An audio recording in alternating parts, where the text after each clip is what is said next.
Saya akan khotbah tentang kualitas. Nggak tahu kenapa sejak perjalanan Turki kemarin kok Roh Kudus taruh kuat di hati. Orang Kristen yang berkualitas itu tahan banting. Amin.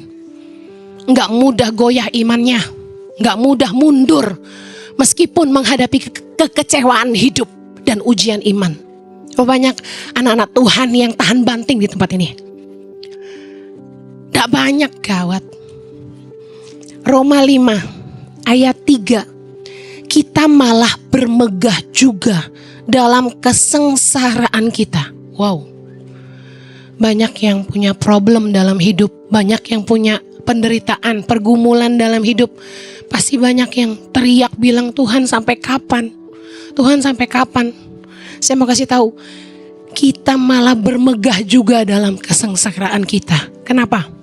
Karena kita tahu bahwa baca sama-sama, kesengsaraan itu menimbulkan ketekunan, dan ketekunan menimbulkan tahan uji, dan tahan uji menimbulkan pengharapan. Katakan amin.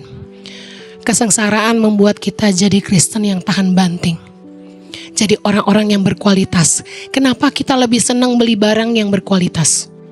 Karena gak mudah rusak, gak mudah pecah.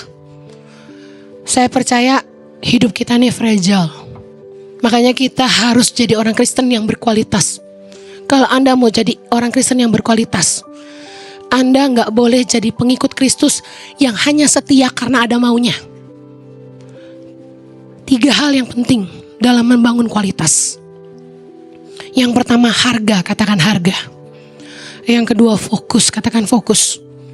Yang ketiga prioritas, katakan prioritas. Saya kasih contoh dulu. Waktu kita mau bangun quality times sama keluarga kita, bangun quality time sama anak-anak kita, yang pertama kita harus mau bayar harga. Karena waktu kita mau quality time sama keluarga, kita harus mau keluar uang. Bener gak? Liburan sama keluarga tuh paling mahal. Yang mengalami katakan amin. Paling banyak tagihan kartu kredit tuh abis liburan sama anak. Bener gak? Sekalinya dibawa jalan, mama aku mau ini, papa aku mau ini, ampun deh gue. Tapi kan karena sayang, ya udahlah. Anak saya nggak di sini kan ya. Ntar dia marah lagi. Biasanya kita tuh royal dalam hal-hal yang menjadi hobi kita, kesukaan kita, hal-hal yang jadi prioritas kita. Bener gak? Orang royal beli sepeda mahal-mahal. Buat saya yang gak suka sepeda, gak masuk akal. Suami saya paksa saya naik sepeda, kami diajak ke Ancol. Kamu nyetir, naik sepeda? Gak mau, saya bilang. Kenapa gak mau? Dia bilang, gue udah lupa caranya. Gue dulu jago naik sepeda waktu masih SD. Saya lomba naik sepeda sama teman-teman saya menang. Sekarang saya udah lupa, goesnya kanan dulu ke kiri dulu. Dia paksa saya. Jadi saya gak suka sepeda karena saya gak tahu naiknya. Tapi orang yang suka banget sepeda, berani keluar uang mahal buat beli sepeda. Anda akan mau bayar harga untuk sesuatu yang menjadi prioritas, kesukaan, hobi bagi Anda. Apakah anak-anakmu prioritasmu? Apakah keluargamu prioritasmu? Kalau mereka prioritasmu, kamu gak pelit sama istrimu. Kamu gak pelit sama anak-anakmu. Giliran anak minta komputer lu pelit. Giliran kamu beli sepeda mahal-mahal beli. Bener gak? Yang istri-istri senggol suaminya. Kalau aku prioritas kamu, kamu jangan pelit sama aku. Suami-suami jangan pelit sama istrimu. Kamu jangan liatin tetangga orang. Rumput tetangga lebih hijau, kenapa? Karena suaminya mau bayar harga. Amen. Bicara kualitas, Anda harus belajar bayar harga. Jangan mau enaknya aja. Yang kedua, kalau kita mau punya quality time sama anak kita, sama keluarga kita, kita harus komitmen, fokus sama anak-anak kita. Fokus sama istri kita. Jangan pergi makan keluarga, tapi main handphone. Liatin gadget. Saya kasih tahu, gadget itu mendekatkan yang jauh, menjauhkan yang dekat. Bener gak? Yuk, bicara quality. Pertama harus bayar harga. Bicara quality, harus bicara fokus. Itu bukan quality kalau Anda gak fokus. Kita ini sibuk.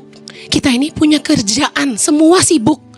Jadi kalau kita cuma punya 1 jam sama anak-anak kita, sama pasangan kita, untuk makan malam sama-sama, jangan main handphone.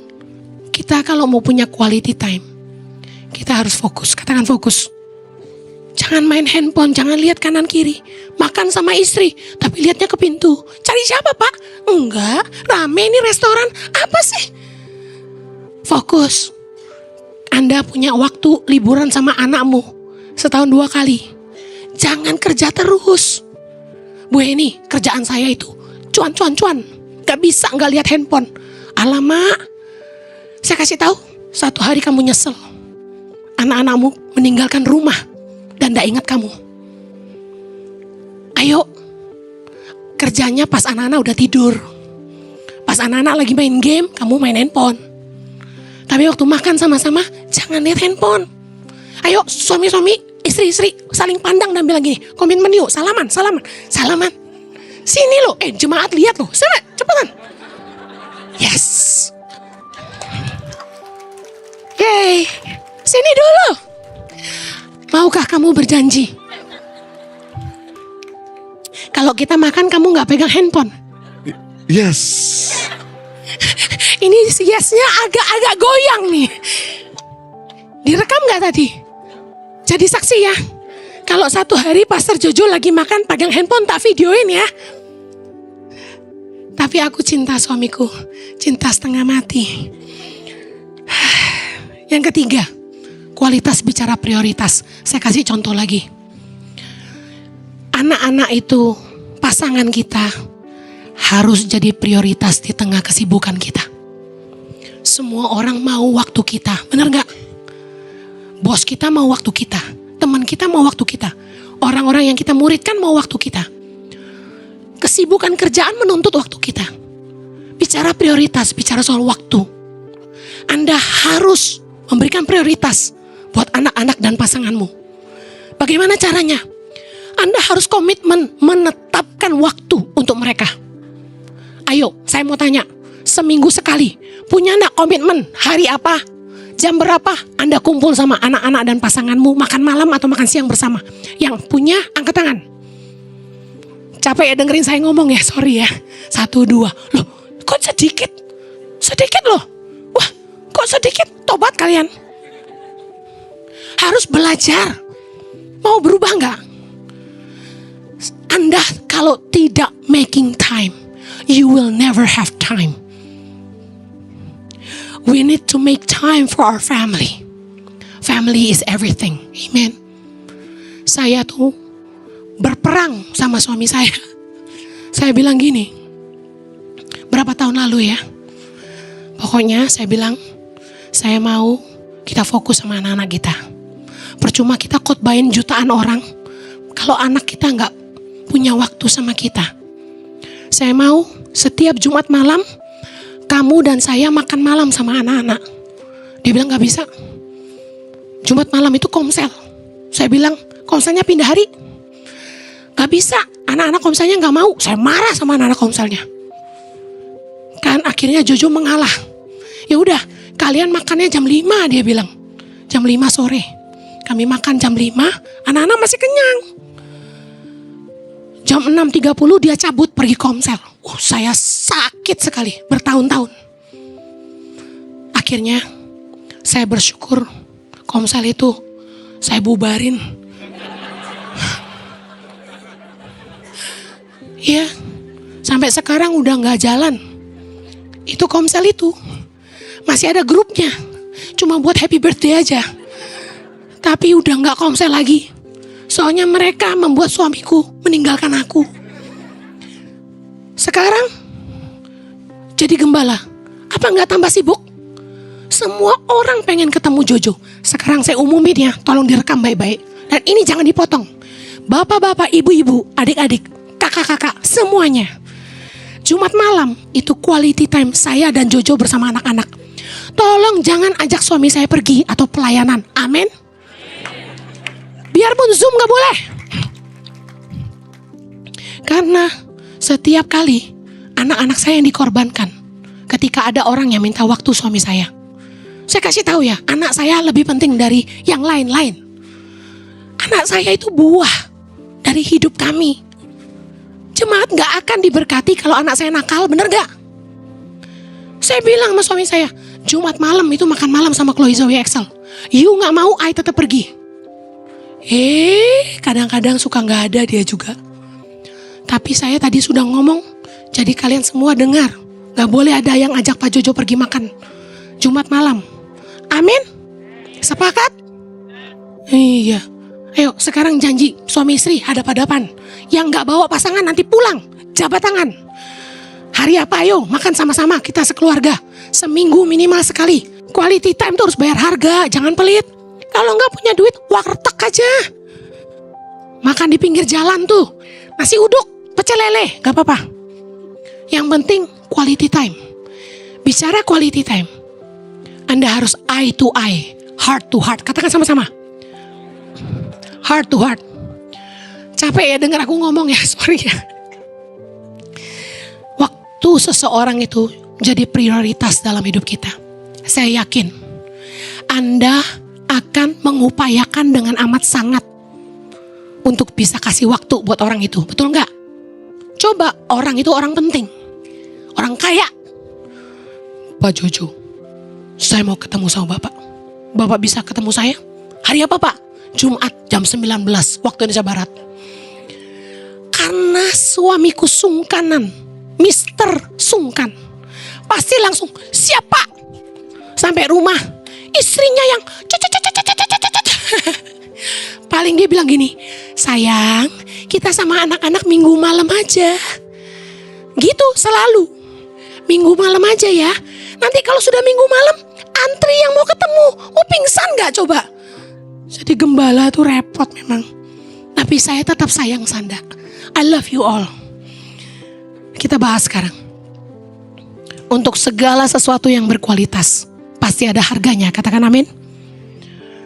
Saya kasih contoh. Belanja barang berkualitas.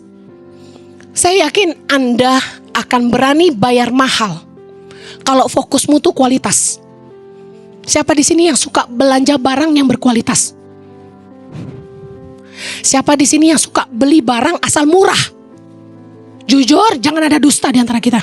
Ya tuh, semangat. Dulu, aku ini paling happy kalau beli baju 100.000 dapat 3. Apalagi kalau beli legging 100.000 dapat 4, happy. Dulu kerjaannya begitu. Baju tuh cari yang murah. Akhirnya saya belajar dari banyak pengalaman. Beli barang murah itu tidak berkualitas. Karena ada pepatah berkata, ada uang, ada barang. Beli legging, baru pakai sekali, dicuci. Begitu mau pakai, terbuka di bagian yang kurang terhormat. Bolong.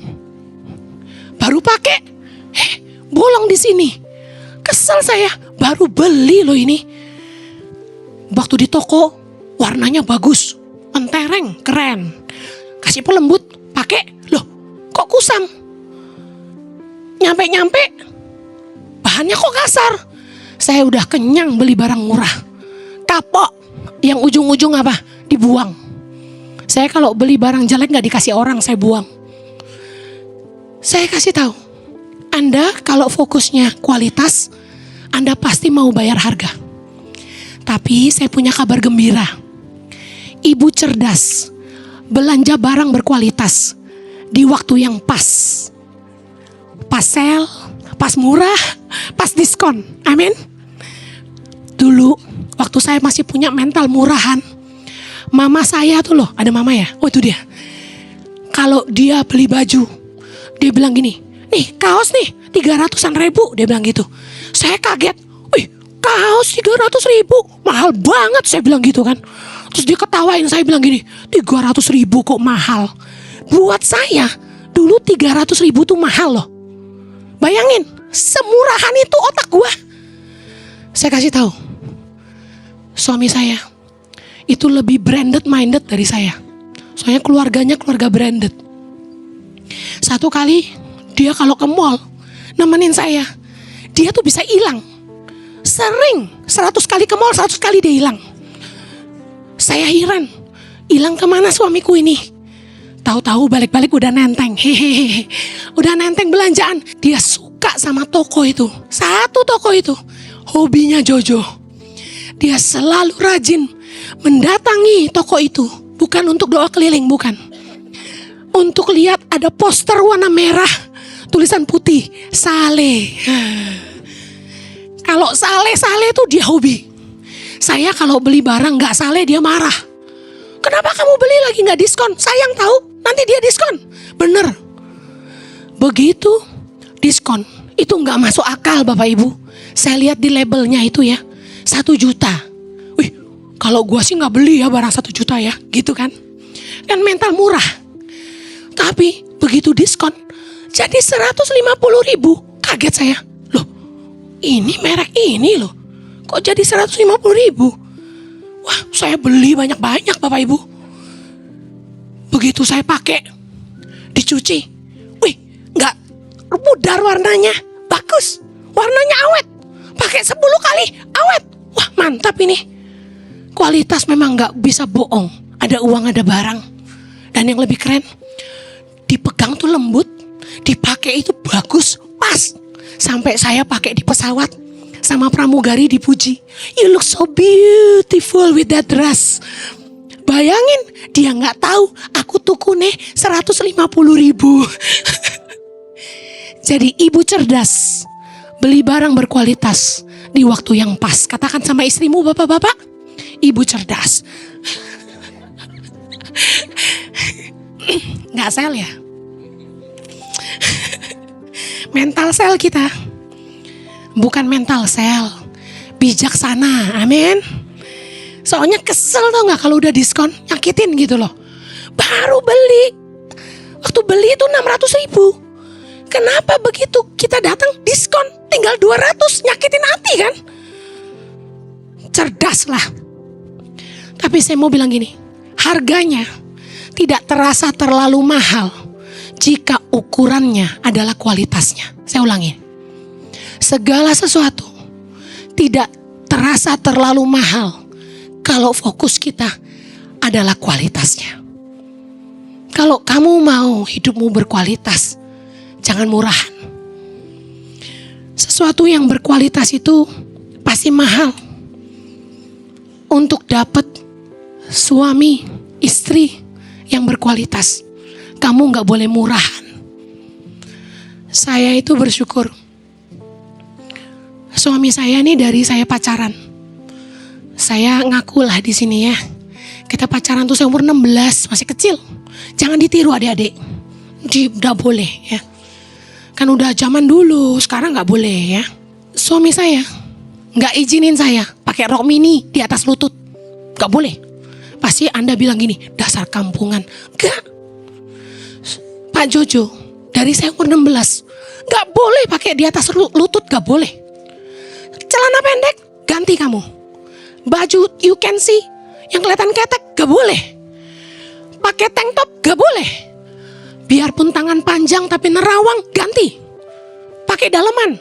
Kan ada cewek-cewek nakal pakai beranya hitam, kemejanya putih ya kan. Suami saya gak kasih. Ganti. Pakai daleman, kaos dalam. Jadi saya dari umur 16 tahun punya pacar kayak gini. Old mindset. Tapi saya bersyukur karena dari muda dia itu nuntun saya supaya jadi teladan. Saya ingat Jojo bilang gini, kamu harus sopan, kamu harus jadi teladan. Saya mana nyangka kalau hari ini saya jadi hamba Tuhan, amin. Saya bersyukur pacaran sama orang yang berkelas, yang punya martabat, orang yang gak cari perkara-perkara najis. Kualitas hidup Anda ditentukan oleh kualitas pikiranmu. Kalau kamu tuh pikirannya kotor, pikirannya najis dan cabul, saya kasih tahu, Anda akan tertarik sama perkara-perkara cabul. Banyak cowok yang seneng istrinya tuh berpakaian seksi. Kadang-kadang saya malu sendiri, udah emak-emak kok kayak gitu.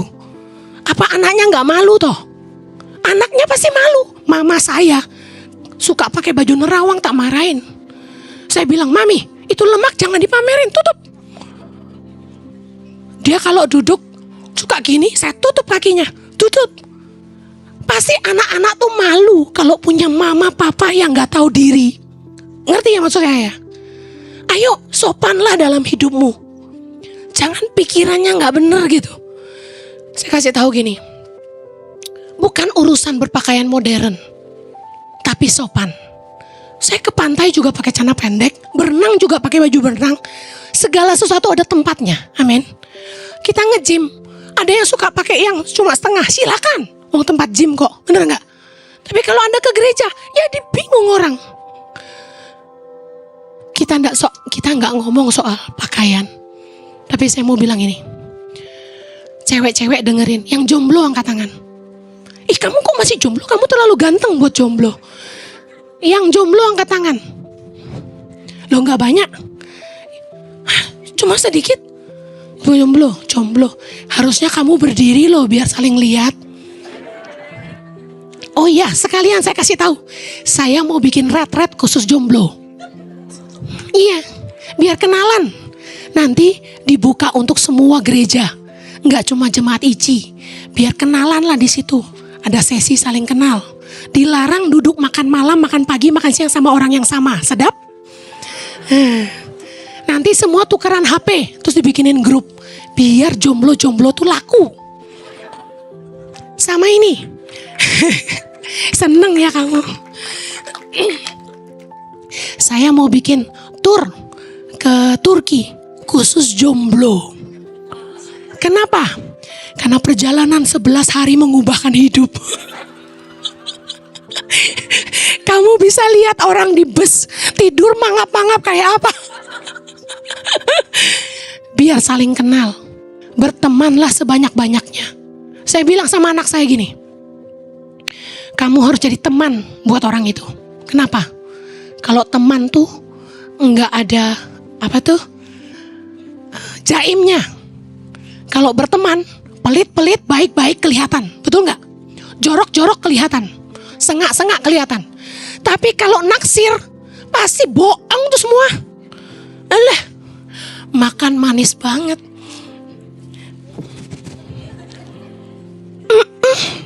Kamu suka? Suka banget. Geli. Kalau Anda berteman, dia bau ketek, semua Anda tahu. Betul nggak? Tapi kalau pacaran palsu. Jadi kalau Anda mau dapat jodoh yang baik, pertemananmu harus luas. Jangan ganti-ganti pacar. Ganti-ganti pacar nggak akan ketemu. Loh, kok jadi ngomongin ini sih? Cut. Orang bilang hidup kudus itu susah. Ikut Tuhan itu mahal harganya. Tapi untuk sebuah hidup yang berkualitas sorga, Anda harus mau bayar harga. Katakan, aku harus punya hidup berkualitas sorga. Kenapa? Karena kita tahu ujungnya. Kita tahu hasil akhirnya. Amin. Dosa memang menarik. Dosa memang kelihatan enak. Memang enak. Karena kalau gak enak, orang gak akan jatuh dalam dosa. Tapi Roma 6 ayat 23 berkata, sebab upah dosa ialah maut. Tetapi karunia Allah adalah hidup kekal dalam Kristus Yesus. Yang mau hidup kekal bersama Yesus Kristus, angkat tanganmu. Ikut Tuhan memang gak murah. Tapi untuk sesuatu yang berkualitas kerajaan sorga, kamu harus mau bayar harganya. Kuasai dirimu, hidup kuduslah. Siapa sih di dunia ini yang gak mau kaya? Bener gak? Yang mau kaya angkat tangan. Bagus, jujur. Dengar, lebih baik hidup sederhana dalam kebenaran daripada berlimpah dalam kefasikan. Lebih baik kesederhanaan dalam kebenaran daripada berlimpah dalam keserakahan. Mazmur 37 ayat 16. Kita baca sama-sama. Mari bantu saya baca.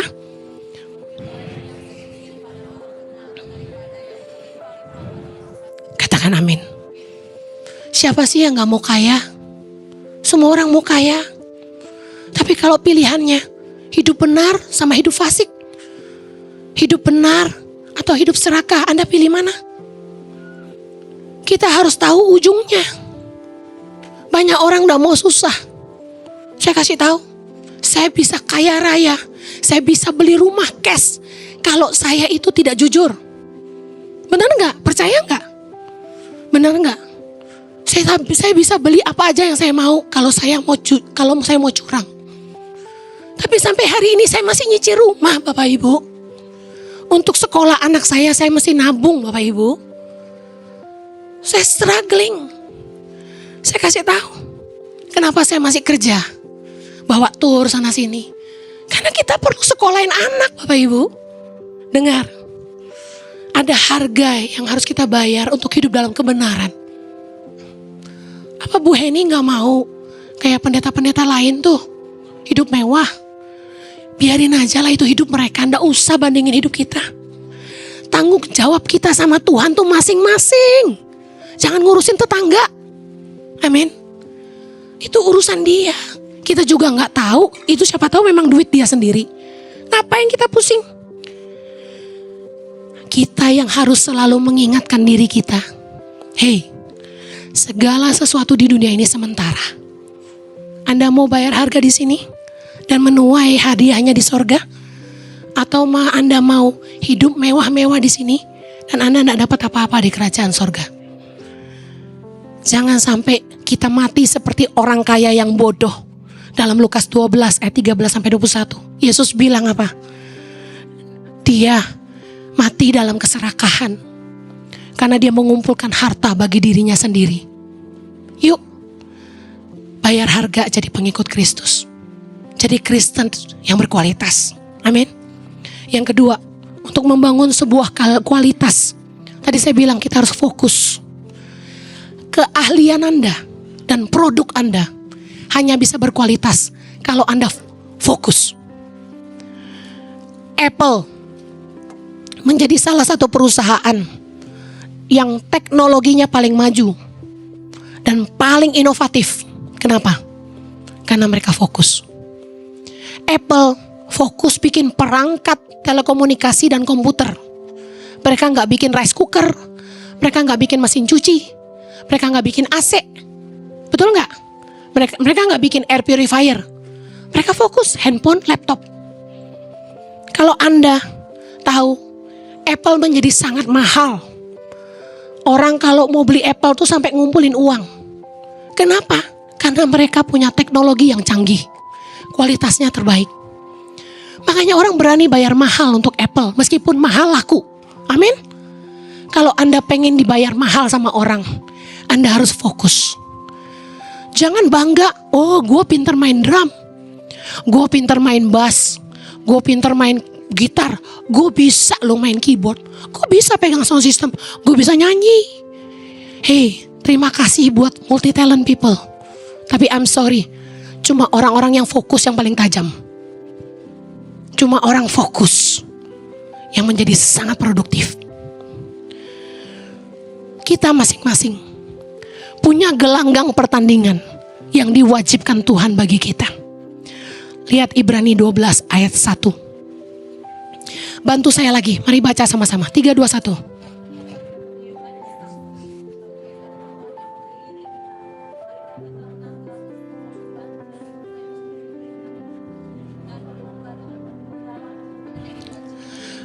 Perhatikan perlombaan yang diwajibkan bagi kita. Each one of us have the race that we have to face, and no one else can do it for us. Kita masing-masing punya gelanggang pertandingan yang harus kita jalani dan bukan orang lain. Kita harus bertanding di gelanggang yang memang Tuhan tentukan bagi kita. Jangan urusin orang lain. Dan saya kasih tahu, di gelanggang pertandingan yang Tuhan wajibkan bagi kita, ada kasih karunia Tuhan yang memampukan kita. He will provide enough grace for you to run the race. 1 Korintus 10 ayat 13. Pencobaan-pencobaan yang kamu alami ialah yang tidak sebab Allah. Karena itu, amin. Pada waktu kamu dicobai, sehingga kamu dapat menanggungnya. Di dalam gelanggang pertandingan yang Tuhan wajibkan bagi kita, ada kasih karunia Tuhan tersedia bagi kita. Orang-orang lihat saya, Bu Heni apa nggak stres? Ngurusin YTP, Tangan Pengharapan, ngurusin ICI. Ibu nggak stres? Enggak. Saya menikmati. Karena di sini ada kasih karunia Tuhan buat saya. Tapi apa yang saya lakukan? Roh Kudus taruh di hati saya untuk share ini. Kenapa saya nggak stres? Meskipun banyak tantangan. Karena saya mengeliminasi hal-hal yang membuat saya tidak fokus. Waktu orang ngajak saya kerja sama. Hen, lu kerja sama gua gaji lu 50 juta. Tapi lu ikut gua meeting ke Singapura lu ikut. Gua meeting kemana lu ikut. Lu jadi my second man. Gua bilang enggak. Uang jadi distraction. Uang bisa jadi pengalihan dari fokus kita. Apalagi kedudukan ketenaran. Ada sebuah perusahaan nawarin saya jadi pembicara motivator. Saya akan dapat fee dari tiap kali saya bicara. Fee-nya jauh lebih besar daripada jadi pengkhotbah. Anda tahu, saya buka fee pengkhotbah itu tergantung gerejanya. Mulai dari 500.000 sampai 10 juta per ibadah. Tergantung besar kecil gereja. Tapi kalau kita jadi pembicara motivator, dimulai dari 20 juta per sesi. Ada gereja yang bayar saya lebih dari itu, ada. Tapi saya kasih tahu, saya ditawarin jadi motivator. Menurut Anda saya bisa nggak? Saya udah mulai dibawa keliling. Saya buka terus terang. Jadi motivator lebih enak. Kenapa? Fasilitas bintang 5. Business class, Garuda, hotel bintang 5. Diaturin LO, pendamping.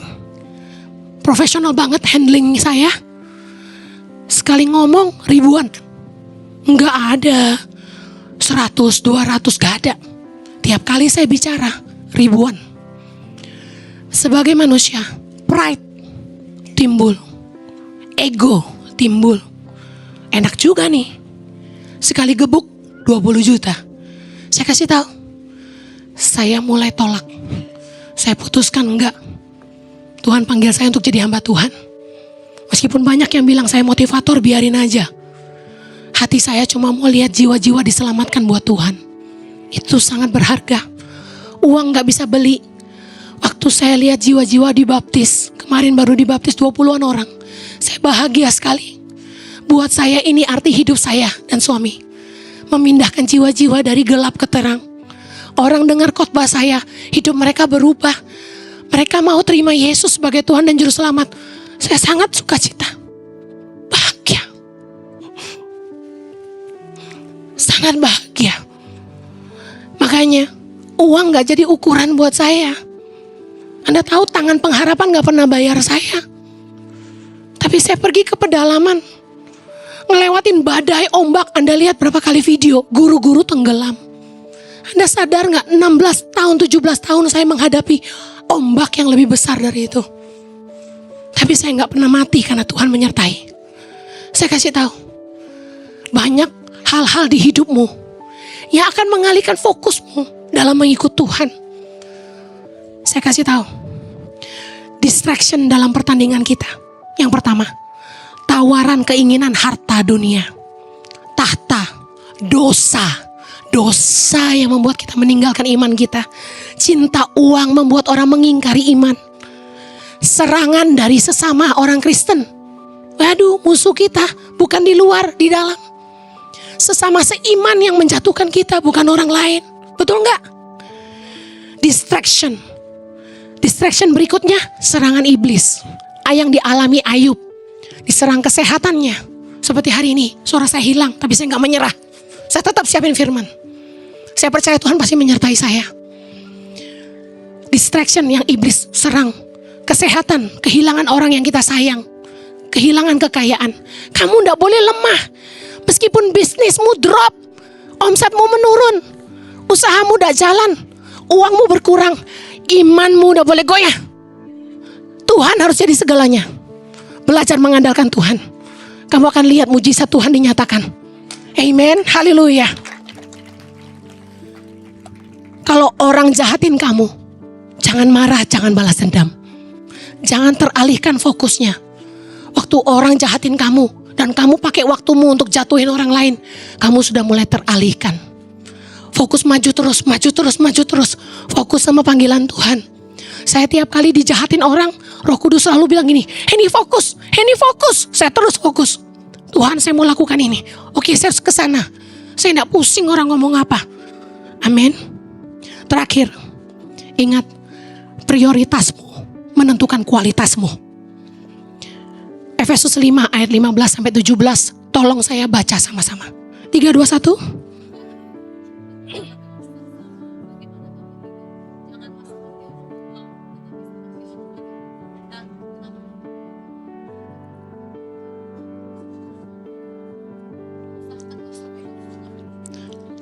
Katakan, usahakan mengerti kehendak Tuhan. Prioritas bicara soal apa sih yang paling penting dalam hidupmu? Coba tanya, apa sih yang paling penting buat saya? Karena apa yang jadi prioritas dalam hidupmu akan mengambil seluruh fokusmu, menghabiskan waktumu, menghabiskan uangmu dan energimu. Prioritas kita akan menentukan kualitas hidup kita. Perhatikan, orang yang suka main game akan menghabiskan uangnya untuk membeli perangkat-perangkat game, gamers. PC yang mahal. Gamers itu PC-nya mahal, ya kan? Earphone yang bagus, mahal. Mouse, anak saya kan main game, saya tahu. Mouse aja mahal banget. Kenapa? Kalau mereka lagi perang tuh harus cepet. Mouse yang klik-klik, pakai kabel gitu. Klik-klik, gak jalan. Mereka harus yang mahal. Mejanya, kursinya, mahal. Orang yang fokusnya main game, ngabisin duitnya di hal-hal untuk main game, ngabisin waktunya untuk main game. Lihat apa yang jadi prioritasmu, ngabisin waktumu dan uangmu. Orang yang prioritasnya judi, sukanya judi, uangnya habis di situ, waktunya habis di situ. Orang yang suka mabuk, uangnya habis di mabuk, waktunya habis buat mabuk-mabukan. Orang yang prioritasnya traveling, kerja cari duit cuma buat traveling, waktunya habis buat traveling. Pertanyaan saya, apakah Tuhan jadi prioritas dalam hidupmu? Kalau Tuhan yang jadi prioritas dalam hidupmu, pertama, kamu akan mendahulukan kepentingan Tuhan dalam waktu-waktumu. Sesibuk apapun kamu, kamu akan serang jadwal padatmu untuk punya waktu sama Tuhan. Kamu akan berani menolak ajakan orang. Kebanyakan kita lebih sungkan sama orang, lebih sungkan sama teman daripada cinta Tuhan. Saya sering menolak diajak pergi sama teman, bukan sombong. Kalau saya nggak tolak-tolak ajakan orang, saya nggak punya waktu sama Tuhan. Bu Henny sarapan yuk, Hen sarapan yuk, ngebakmi yuk. Saya bilang enggak, padahal Anda tahu saya suka kuliner. Tapi saya juga suka ngobrol sama teman. Tapi saya tahu pagi itu waktu terbaik saya sama Tuhan. Kalau Tuhan prioritas dalam hidupmu, kamu ndak pelit sama Tuhan. Masa bayar perpuluhan aja nanya, mesti ya, harus ya. Yang 10% aja kamu pelit, gimana mau kasih lebih? Kalau prioritasmu tuh Tuhan, kamu ndak hitung-hitungan sama Tuhan. Kalau kamu prioritas Tuhan, melakukan firman Tuhan itu menjadi kesukaan. Amen. Dan yang gini, yang paling penting dalam hidupmu adalah perkenanan Tuhan. Gak peduli apa kata orang, gak peduli orang ngomong apa, yang penting Tuhan berkenan. Yang selalu jadi perenunganmu, Tuhan, apakah Engkau berkenan dengan hidupku? Kalau Tuhan yang jadi prioritas hidupmu. Saya akhiri, kalau keluargamu yang jadi prioritas dalam hidupmu, kamu pasti sediain waktu buat keluargamu. Kamu pasti gak pelit sama keluargamu. Dan kamu pasti menikmati waktu bersama keluargamu. Melihat mereka bahagia menjadi kepuasan bagi kamu. Amen. Jangan sampai gini, kumpul sama anak dianggap buang waktu. Wah, itu aneh. Kan kita bisa sama anak-anak kapan-kapan. Orang ini penting. No. Kalau kamu tidak pernah meletakkan mereka sebagai prioritas, segala sesuatu akan menggantikan mereka dalam hidupmu. Dan jangan kaget kalau kamu tidak bisa jadi bapa buat anak-anakmu, orang lain akan jadi bapa buat mereka. Pilihan di tangan Anda. 3 hal yang menentukan kualitas: harga, fokus, dan prioritas. Mari hiduplah berkualitas, bayarlah harganya. Ikut Tuhan sungguh-sungguh, jangan setengah-setengah. Fokus sama panggilan Tuhan. Amin. Prioritaskan Tuhan dan keluarga. Tuhan berkati semuanya, kita berdoa. Kasih karunia Tuhan memampukan kami, menolong kami untuk hidup berkualitas buat Tuhan. Kami mau jadi orang Kristen yang berkualitas, tidak mudah goyah imannya, tidak mudah menyerah, tidak mundur hanya karena masalah-masalah dalam kehidupan, tekanan-tekanan dan pergumulan. Kami percaya Tuhan akan menolong kami. Kasih karunia-Mu cukup bagi kami. Yang butuh Tuhan sama-sama katakan, Amen. Tuhan berkati.